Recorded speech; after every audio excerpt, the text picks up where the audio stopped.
नमस्कारम नमस्कारम नमस्कारम dear students, आज हम discuss करने वाले हैं जेईई एडवांस 2023 पेपर 1 के अंदर जो मैथ्स जो कॉलम पूछा गया है वेक्टर एंड 3D के ऊपर। बहुत बढ़िया सवाल है जो पूछा गया है। इस जितने भी मैथ्स जो कॉलम के क्वेश्चन है उसके इस पेपर के अंदर one of the toughest question ये वाला क्वेश्चन था मैथ्स जो कॉलम सेक्शन के अंदर।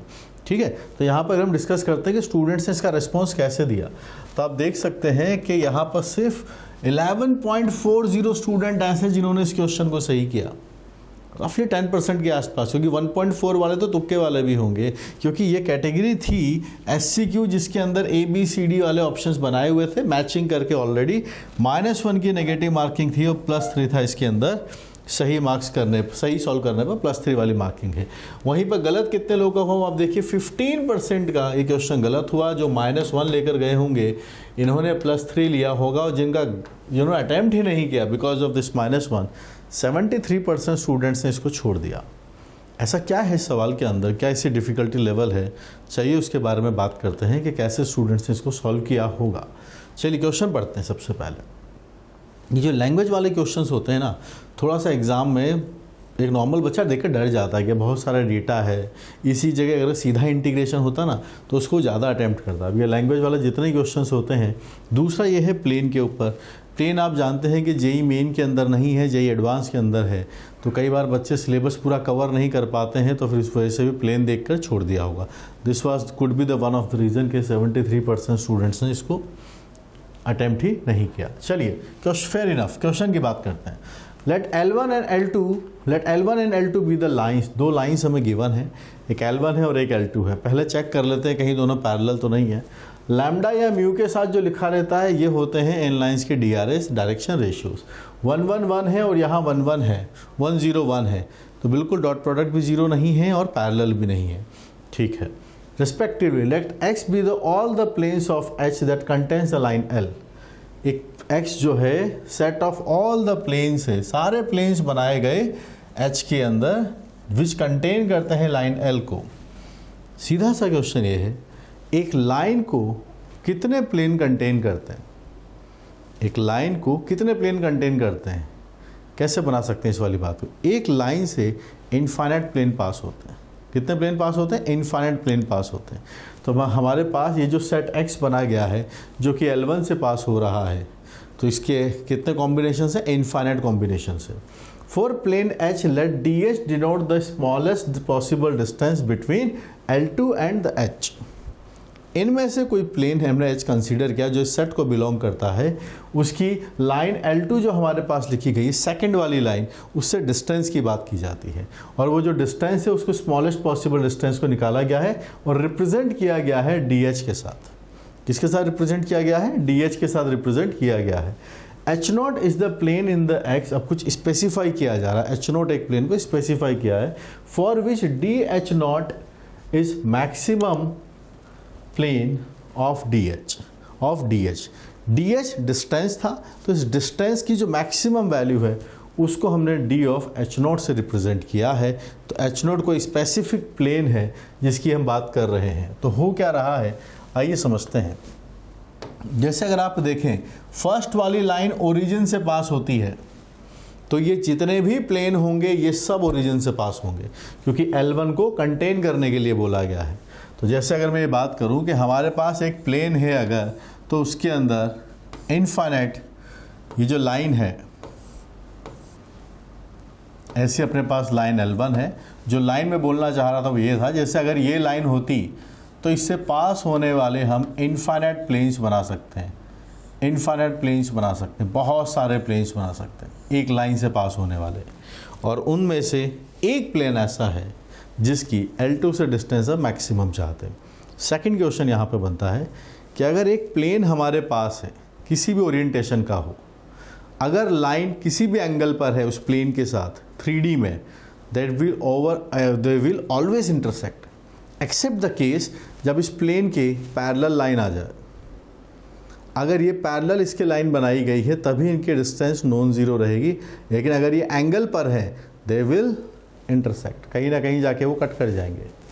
पूरे 3D में कोई सा भी प्लेन हो और कोई सी भी एक लाइन हो, अगर वो इंटरसेक्टिंग है, अगर पैरेलल नहीं है, तो दे विल इंटरसेक्ट, कहीं पर भी कट कर जाए, ऐसे ओरिएंटेशन में तो पीछे जा कट कर जाएंगे। और डिस्टेंस की जब बात हो रही है और वो भी मैक्सिमम डिस्टेंस की बात हो रही, पढ़िए यहाँ पर मैक्सिमम वैल्यू ऑफ डिस्टेंस, इसका मतलब ये हुआ हम डिस्टेंस को नॉन ज़ीरो चाहते हैं।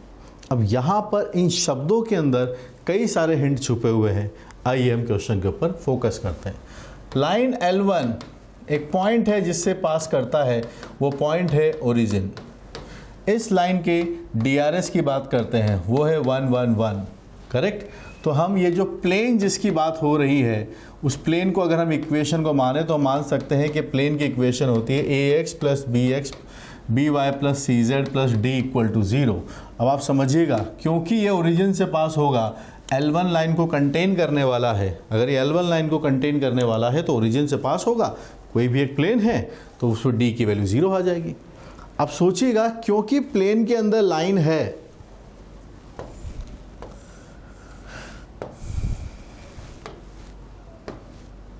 ये रही line, this is line L1। अगर प्लेन के अंदर लाइन है, इसको करने के, इस क्वेश्चन करने के बहुत सारे तरीके हैं, है ना, we are discussing one of them. अगर लाइन इसके ऊपर है तो आप याद रखिए कि जो नॉर्मल होगा वो भी इस लाइन के परपेंडिकुलर होगा, और प्लेन का जो नॉर्मल होता है उसके DRS क्या है, नॉर्मल के DRS है ABC, लाइन L1 के DRS क्या है, वो है 1 1 1, तो दोनों का डॉट प्रोडक्ट क्या होगा, 0, यानी A + B + C की वैल्यू कैसी आ जाएगी, 0 आ जाएगी। जिस पर्टिकुलर प्लेन की बात की जा रही है H0, ये कैसा है, इसकी डिस्टेंस जब L2 से निकाली जाती है तो मैक्सिमम आती है, ठीक है। यहाँ पे क्या लिखा हुआ, पढ़िएगा ध्यान से आप, maximum value of DH, maximum value इसकी आती है। तो मैक्सिमम मतलब नॉन जीरो की बात कर रहे होंगे, वरना जब भी प्लेन है, कोई भी अगर लाइन है, अगर वो पैरेलल नहीं है तो कट करेगी। तो इसका मतलब फॉर मैक्सिमम के लिए L2 has to be parallel to the plane. तो ये जो प्लेन हमने बनाया है, इसके पैरेलल वो लाइन आनी चाहिए। So this is L2, this is L2। तो प्लेन के अगर ये पैरेलल है तो नॉर्मल के साथ 90 डिग्री बनेगा। और L2 के DRS क्या है, आप देख सकते हैं, L2 के DRS जो है, इसके DRS है अपने पास 101। लेट मी रीचेक, आई कैप प्लस के कैप लिखा है, 101 है। नॉर्मल के DRS ABC है, दोनों का डॉट प्रोडक्ट करेंगे, A + 0 + C = 0। I am having A + C, A = -C। तो यहाँ से अगर आप दोनों को सॉल्व करेंगे तो B की वैल्यू 0 आ जाती है, और A + C भी 0, A की जगह आप -C भी लिख सकते हैं। तो हमारे पास गाइस प्लेन आ गया है, इट इज़ AX, B 0 हो गया है, और आप A की जगह भी रख सकते हैं, इट इज़ -C।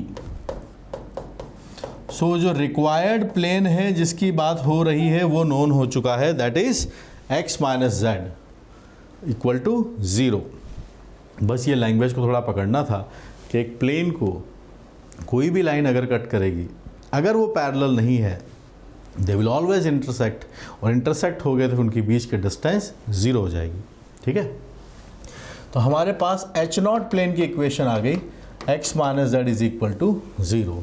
इस डिस्टेंस की बात की जा रही है, तो आप डिस्टेंस के लिए आप देख सकते हैं, जो L2 लाइन है उसके ऊपर एक पॉइंट हमारे पास है, वो है 0, 1, -1। तो यहाँ से आप इस डिस्टेंस की बात कर सकते हैं, क्योंकि प्लेन के पैरेलल ये लाइन है, तो आप किसी भी पॉइंट से परपेंडिकुलर डाल दीजिए, ये डिस्टेंस हमेशा सेम रहने वाली है। तो इस लाइन के ऊपर एक पॉइंट हमें गिवन है 0, 1 एंड -1, तो यहीं से हम इसके ऊपर परपेंडिकुलर डालेंगे, तो 0 - -1 डिवाइडेड बाय √1 + 0 + 1, 1/√2 अपने पास का आंसर है। तो we will mark this as 1/√2। Fifth है तो कौन सा है, पहला गलत है, ये भी गलत है। तो आपके पास आंसर्स पॉसिबल हैं B और D में से, ठीक है। अब हमें इससे डिस्टेंस निकालनी है 0, 1, 2 के साथ, तो यहाँ से डिस्टेंस निकालते हैं। H0 की इक्वेशन x - z = 0, वही सिंपल सा फार्मूला। कौन सा फार्मूला हम ये यूटिलाइज कर रहे हैं, दिस फार्मूला इज, किसी पॉइंट से किसी प्लेन से डिस्टेंस निकाली जाए किसी पॉइंट की, तो दिस इज द फार्मूला। ये फार्मूला भी मैं लिख देता हूँ आपके लिए, क्योंकि बार बार यही पूछा जा रहा है, तो बेटर है कि फॉर्मूला लिख दे।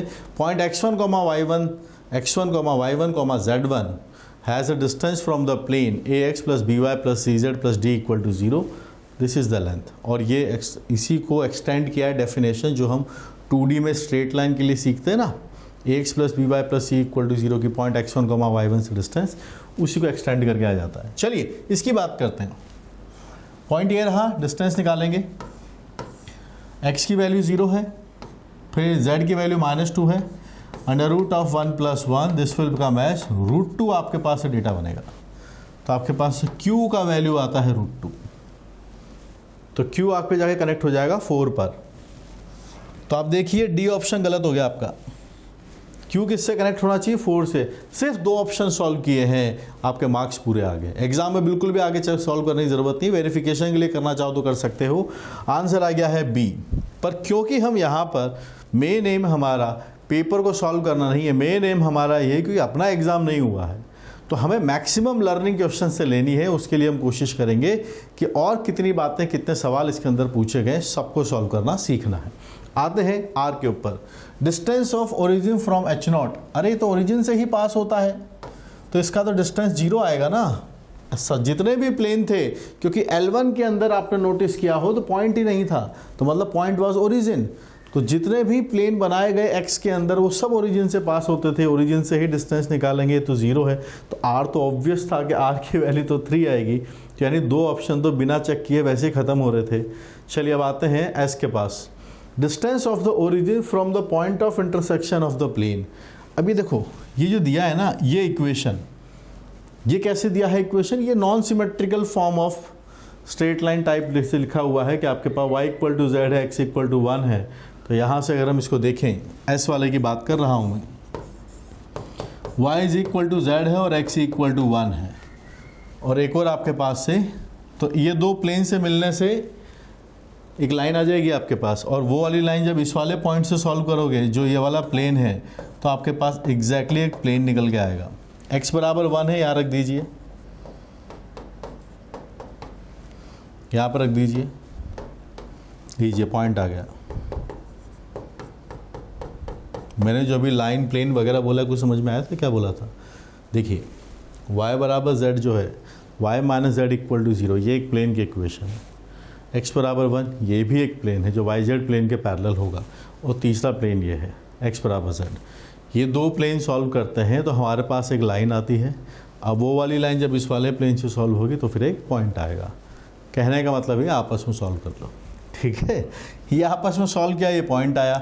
इसकी आपको डिस्टेंस निकालनी है ओरिजिन से, तो ओरिजिन से अगर हम डिस्टेंस निकालेंगे, इट इज़ 1 + 1 + 1 दैट इज √3। ढूंढो √3 कहाँ पर है? ये रहा। So we are going to mark first as an answer, ठीक है। तो आप देखिए यही वाला मार्क हो रहा है, फर्स्ट पे चला गया, ये 0 पे चला गया, आर वाला 0 पे चला गया, ठीक है। पर आपने देखा कि इस क्वेश्चन को 11% स्टूडेंट्स ने ही सही किया था, क्योंकि इसके अंदर ये जो बातें हैं, प्लेन को समझना, लाइन के ऑब्जर्वेशन में डिस्टेंस को मैक्सिमम जैसे ही बोला, तो इससे ये डिसाइड हो गया था कि अगर प्लेन ऐसे है और लाइन किसी भी ओरिएंटेशन में एक्सेप्ट पैरेलल नहीं है, तो हर बार कट करेगा ही करेगा। एक ही केस बचता है, जब प्लेन के पैरेलल अगर लाइन है तब इनके डिस्टेंस नॉन ज़ीरो आएगी, और मैक्सिमम वर्ड यहाँ पर लिखा हुआ था, तो उससे समझ में आ गया कि जो दूसरी लाइन है वो इस प्लेन के पैरेलल है। और जैसे ही पैरेलल हुआ, नॉर्मल परपेंडिकुलर हो गया, और फर्स्ट वाली लाइन फर्स्ट प्लेन के अंदर है, वहाँ भी नॉर्मल के साथ डॉट प्रोडक्ट 0। तो आप इन दोनों के DRS का क्रॉस करके भी बना सकते थे, नॉर्मल के DRS, ठीक है। वो हमने डॉट प्रोडक्ट करके बनाए थे यहाँ पर, वो हमने डॉट प्रोडक्ट करके 2 इक्वेशंस बन के बना लिए, ठीक है।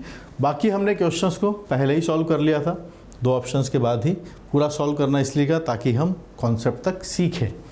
मुद्दा यहाँ पर यह है कि हमें नए नए क्वेश्चन सीखने की प्रैक्टिस होनी चाहिए, और practice is the king in mathematics. Fresh question को पढ़ना, सीखना कि इससे क्या मैं की पॉइंट्स निकालूं और कैसे इस पूरे क्वेश्चन को मॉडिफाई करूं कि मैंने जो कॉन्सेप्ट सीखे हैं, मैंने जो प्रोफाइल के क्वेश्चंस किए हैं, वहां तक इसको कनेक्ट करके ले जाना, दिस इज़ लर्निंग।